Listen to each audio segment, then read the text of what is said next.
A young lady fervently called out for the homeless dog. Unlike the typical die-hard dog enthusiasts found in every neighborhood, Masha was different. While elderly women often devoted their pensions to buying chicken scraps for their beloved dogs and vocally defended them against any unkind glance, Masha was decades younger and couldn't fathom devoting her life to nurturing stray dogs. Yet this specific instance struck a chord with her. It began 2 years ago when a pregnant dog found refuge in their yard. The dog gave birth to a litter of puppies, prompting local dog enthusiasts to scavenge cardboard boxes, tattered clothes for bedding, and repurposed soda bottles for water. Eventually, the corner of the yard began resembling a landfill. Understandably, many were not pleased. Tensions escalated when the canine mother exhibited defensive aggression toward anyone who tried to interact with her offspring. This didn't sit well with parents whose children wanted to play with the puppies. Instead of teaching their kids to respect animal boundaries, they opted to contact a dog catcher. Masha was terrified when she heard the first shot. The dog catcher swung into action, taking the lives of the dogs and disposing of their bodies in shelters in a waste dump. At that moment, it seemed like the end of the matter. Unexpectedly, one of the puppies miraculously eluded capture. It found a hiding spot and lay low for an entire day. Hunger eventually drove the pup out in search of sustenance. Masha pessimistically expected a second visit from the dog catcher, but surprisingly, no further action was taken. The surviving puppy lacked the charm to attract attention or elicit affection. The neighborhood kids turned a blind eye, and their parents felt no urge to intervene. Hiring the dog catcher again was not a welcome proposition in tough economic times, and no dog lovers showed any inclination to adopt the pup. It was perceived as wary and evasive, refusing even to approach food offerings. Eventually, interest in the dog faded. Left to its own devices, everyone hoped it would make it. If it didn't survive, surprisingly, many felt it was for the best. Masha, however, felt a strong pull of sympathy towards the unattractive young canine. She couldn't ignore its plight and let it starve. Discreetly, she began providing it with meals of leftovers and soup, keeping her secret endeavor away from public eye to avoid potential conflict with neighbors. She placed the food behind the waste containers and under the tree, leaving without waiting for the pup to show up. Initially, Masha wasn't sure if the abandoned creature was consuming the food or if it was the neighborhood cats. However, one day she observed her charge eagerly munching on cereal and felt at ease. During this time, more cats started arriving. They fearlessly scaled the first-floor window ledges, strolled on vehicles, and ventured into building entrances. Kids were attracted to the adorable kittens, reaching out and getting scratched. Parents began voicing concerns again. Kids came home with scratched hands, proudly showing off facial wounds, while apartment residents grew increasingly bothered by flea infestations. Unwelcome guests would hop into flats where no pets lived and nibble on both kids and adults. A reliable method was chosen to tackle the problem. Poison-laced meat was dispersed in the vicinity, and after the incapacitated bodies were picked up, they were disposed of in the trash. Masha couldn't figure out how the pup managed to avoid this lethal banquet, but he remained safe, hidden in the shrubs and seldom showing himself to people. However, the issue with the cats was only temporarily resolved before new furry creatures appeared. House residents began to feel annoyed again, but assistance came from a surprising source. The grown-up pup chased away one audacious cat, then another, finally driving off a distracted man who decided to bother the local teenage girls. Although he didn't approach humans, he remembered everyone, distinguishing familiar faces from strangers. At this point, everyone realized having a dog in the area could be advantageous. They ceased looking at her with disapproval, only cautioning against letting her have pups in her adulthood. Masha readily suggested a solution: neutering. She pledged to handle the transportation of the animal herself, only asking for financial help with the procedure. Neighbors chipped in a small amount, but when they collected money from the entire building, it was sufficient for the neutering, taxi ride, and a day's hospitalization for the animal to recover post-surgery. Masha located a nearby clinic, negotiated terms with a vet, but capturing the dog was a challenge since the dog did not allow anyone to approach her. Masha permitted a lady to come closer, sensing the scent of food wafting from the dishes, but the dog evaded contact. It took almost an hour for Masha to coax the creature into accompanying her. Miraculously, the dog complied, shivering with trepidation in the taxi ride while peering out the window inquisitively. At the vet's office, she growled and sneezed from the pungent smell. When the vet asked Masha what the animal's name was, she was stumped. The mixed breed had never been given a distinguishable name. Mostly she went unnoticed. On the rare occasions someone noticed her, she was referred to as Scary One, Mutt, or simply Over There. Promptly, Masha invented a name on the spot and decided to call her Linda. She later mentioned this fresh nickname in conversations with her neighbors, and it stuck. Linda underwent surgery, received the necessary rabies vaccine, and was treated for parasites.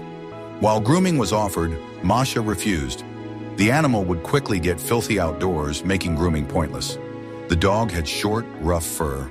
The next day, Linda needed to be collected. However, Masha was called to an adjoining city for several days due to an unforeseen issue at their workplace's satellite office. But the canine needed an additional 2 weeks of care for her stitches to heal. Frantically, Masha asked all her neighbors if they could look after Linda for a few days. Finally, one neighbor reluctantly agreed. The lady promptly delivered the dog and hastily headed to the railroad terminal. However, upon her return to collect Linda, she wasn't given the dog back. The retiree had formed a bond with the dog and decided to maintain custody throughout the recovery phase.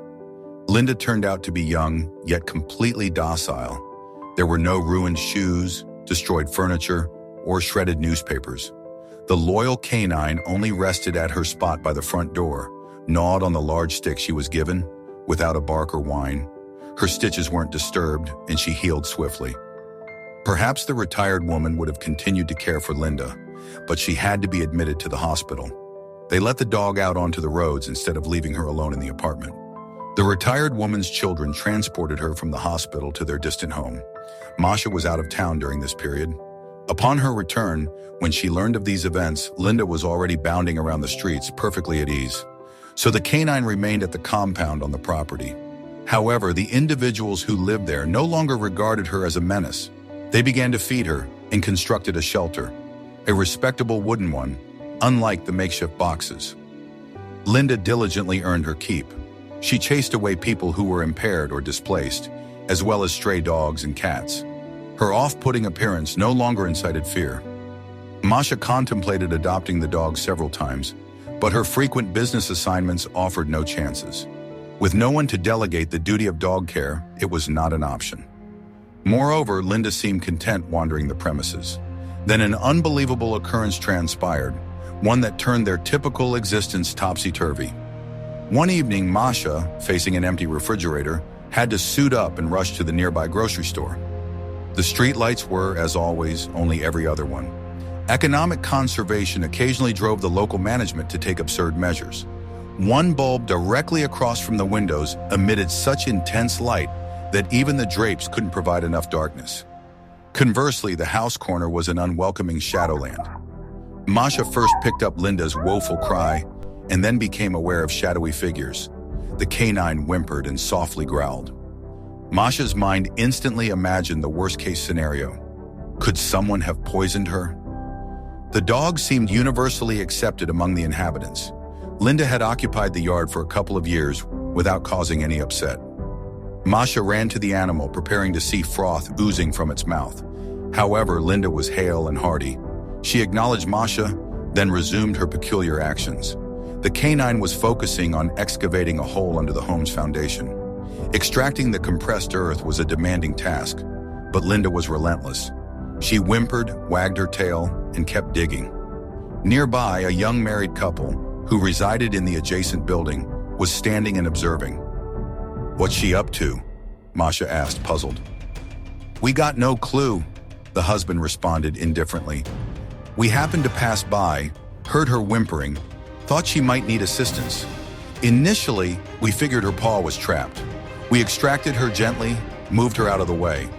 But the moment we set her down, she rushed back. She's been tirelessly digging for a good few minutes now." Masha tentatively clasped Linda's paws and pulled her in, murmuring reassuring words. But the dog immediately started twisting and whimpering, reluctant to leave. The minute Masha released her, she hurried back to the foundation and resumed her digging. "Perhaps she's hunting for buried treasure," one of the onlookers joked. "How about we tempt her with the hot dogs we picked up?" suggested his spouse cheerfully. They scrunched the wrapping, pulled out a hot dog, and peeled off the sticker. Even Masha, whose sense of smell was lacking, could detect the unmistakable scent of food. However, Linda carried on with her digging spree, blissfully ignoring the enticing lure. This unusual response caused the group to exchange bewildered glances. Could it be that she's not interested in food? Or has she decided to tunnel through to the foundation? A nearby neighbor mumbled grouchily. Their house was old and in dire need of refurbishments. The foundation exhibited signs of fatigue, a few cracks here and there, and even a corner which had disintegrated into a pile of debris. It could certainly use a fresh coat of concrete, but Linda's earnest endeavors didn't seem to be helping matters. She'd already burrowed a small cavity beneath the concrete foundation and was now flaking off chunks of concrete with her paws. "Just what does she think she's doing?" burst out Masha, aghast. She hoisted Linda up once more, switched on her phone's flashlight, and horrifyingly discovered blood on the fur. Linda had been digging with such passion that she had hurt her paws. Gazing sadly up at Masha, the low whimper continued, but then there was a sudden pause. In the silence that followed, the group caught the sound of anguished yowling. It seemed to emanate from the underground recess Linda had been working on. "Did you hear that?" the nearby neighbor fired off. He activated a flashlight and stooped over awkwardly to take a peek beneath the foundation, but all he saw was dirt. Linda instantly perked up again, slipped out of their grasp, and rushed back to the pit. Unperturbed by the blood on her paws or any conceivable discomfort, she plunged back into her digging, this time with assistance. Masha and the neighboring folks retrieved sticks to loosen the soil, making Linda's job a bit easier. Eventually, their curiosities piqued. Another neighbor on his way home joined the congregation to investigate what was transpiring. Their efforts notwithstanding, Linda was the first to discover what lay within, and as people shone their phone torches into the freshly dug hollow, they gasped. What stared back at them was a tiny kitten, only a fraction of its face visible above dirt level. The women present instinctively moved Linda aside and commenced a manual excavation to free the creature, but they only managed to unbury its ears and a front paw. Their hands got nicked on the jagged concrete fringe of the foundation. The folks then started chipping away at the already fractured concrete layer. Panting and grunting, they managed to lift the chunk obstructing the rescue mission. "Jam a twig in there," one of the neighbors wheezed. Masha did exactly that, assuming the kitten would latch onto the twig with its claws, but it bit onto it instead. The woman steadily yanked the twig towards her, and the kitten, much like a carrot being uprooted from a vegetable patch, gradually made its way out of the ground. Once its front paws came into view, the neighbor, holding the little one by its underarms, gently extricated it from the predicament. The people let go of the foundation's edge and circled the animal. The kitten wasn't small. It appeared to be around 3 to 4 months old. It was mind-boggling that it was discovered in the soil near the house's base. One neighbor peered into the pit but found no entrance or exit. How the animal ended up in such an unthinkable scenario left everyone puzzled. One thing was certain: the kitten needed to see a vet, and perhaps Linda too, who was gleefully frolicking around under the seemingly oblivious people's feet. The dog approached the hole several more times, sniffing for scents of other animals. Her lack of digging led the people to conclude there were no more kittens there. A neighbor volunteered to drive them to the vet, and the entire group piled into the vehicle. When they barged into the vet's clinic, he initially doubted their unbelievable tale. Astonishingly, the kitten showed standard health levels. Usual issues for stray pets like fleas, parasites, and eye infections were dealt with promptly. The key point was to offer help. The hurdle here was that the animal needed to be homed, its nutrition monitored, and given vitamins. The neighbors exchanged glances. In their enthusiasm to save the unfortunate kitten, they hadn't contemplated what to do with it next. A young married couple whispered to each other as the doctor examined Linda, then declared they would adopt the kitten. Linda wagged her tail cheerfully, gazing at the man and woman as they fussed over the kitten, ensuring the animal's impending joyous life. But with the dog, things were a bit more complicated. The veterinarian meticulously inspected Linda's injured paws and recommended a healing ointment. This turned out to be the lesser of their worries. The doctor spotted tiny patches of pink skin scattered all over Linda's body. something Masha hadn't even taken into account. Dogs shed, so it wasn't immediately alarming. However, it turned out this was not normal shedding. The vet thought it might be either a fungal or bacterial infection. Both possibilities painted a grim picture. The vet collected samples and promised to deliver the results as soon as possible. He instructed not to bathe the dog, better yet to avoid touching her. It was risky to let her out too. If the sores on her paws became infected, the consequences would be significant. The vet painted a vivid picture of the worst-case scenario of an infected wound, asking which neighbor would be willing to bring Linda in for potential amputation. This sealed the dog's destiny. That evening, she found herself living in Masha's house. Upon getting back to her familiar yard, Linda immediately went to the corner of the house where the kitten had been found. The dog sniffed the area carefully, inspecting the dug hole, the bushes, and around the corners of the house. Only when she was convinced there were no other animals around did she calm down and obediently follow Masha inside. Masha feared the dog might climb on her bed or scratch the refrigerator, but Linda proved her wrong. She settled peacefully on a sweater laid out for her and did not roam around the house. The following day, the vet delivered the bad news. Linda had a fungus. He instructed Masha on the correct treatment. It was going to be a long journey, but Masha was prepared. She bathed the dog with a special shampoo and applied several types of ointments. Every day, she carefully inspected Linda from head to tail under a desk lamp. The dog's skin started to improve, and small patches of hair began to grow back. However, just as they began to see a positive change in Linda's condition, Masha's boss called her on an urgent business trip. Masha was reluctant to leave Linda out in the open, where the risk of infection was even greater. She could easily contract a new infection on top of the existing one. Therefore, Masha urgently started searching for someone who could take Linda in. She phoned all her contacts, friends, relatives, colleagues, and neighbors. While they all listened and empathized, each one had their own reasons to refuse. Exhausted and desperate, Masha took Linda for a walk. It was then that their neighbor opposite noticed Masha's distress. Upon learning the reason, he nodded empathetically and said, "If there's no other choice, I can walk her in the mornings and evenings. But quickly, I don't have time to sit with her or play. No pampering. You can figure out the rest when you return. But you should think about switching careers. Approach your manager directly and express that you can no longer take unexpected business trips," the neighbor advised. "I'd lose my job," Masha cried out. "Perhaps, but you'll secure something new. You have an impressive skill set that your market rivals would jump at. I can't grasp why you're so attached to this position. If the manager is sensible, he will cooperate to avoid personnel turnover. Ponder it over." Masha nodded. The next morning, she handed her neighbor the keys, placed Linda's food in an easy-to-spot location, and dashed off for her business trip. Although she was working, her thoughts were constantly on the solitary dog she had left behind. Masha phoned her neighbor to inquire about the situation. He affirmed he had fed and walked Linda. He couldn't provide more time or energy, but Masha appreciated even that. Upon her return, her heart ached at Linda's longing gaze, prompting Masha to approach her boss. She expressed her unwillingness to take further business trips, risking being let go if he disapproved. To her surprise, her boss readily reallocated her duties. Leaving the office, Masha was perplexed.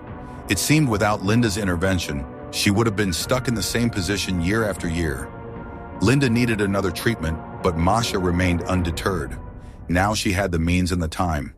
The woman indulged Linda with toys, a plush bed, and a trendy leash for their walks.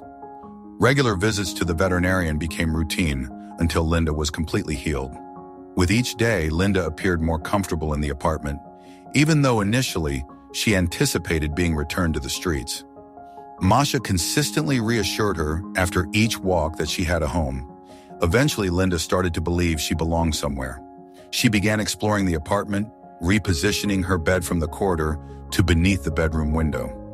Despite moving into the apartment, Linda continued to observe the courtyard. At dawn, she would perch on the windowsill and bark, chasing away any unfamiliar cats. Initially, Masha assumed Linda disliked all cats. Yet Linda showed surprising affection to the kitten Masha had helped rescue. Sometimes she'd accompany the kitten on walks, playfully shielding the tiny creature. Each time Masha called her, Linda would sprint towards her, a grin spread across her face, tongue lolling out. Masha gazed at the dog, perplexed how anyone could perceive it as unappealing. Maybe it was the spiteful chatter of her neighbors that swayed her. A dog with such a joyful and contented demeanor should never be judged as unattractive.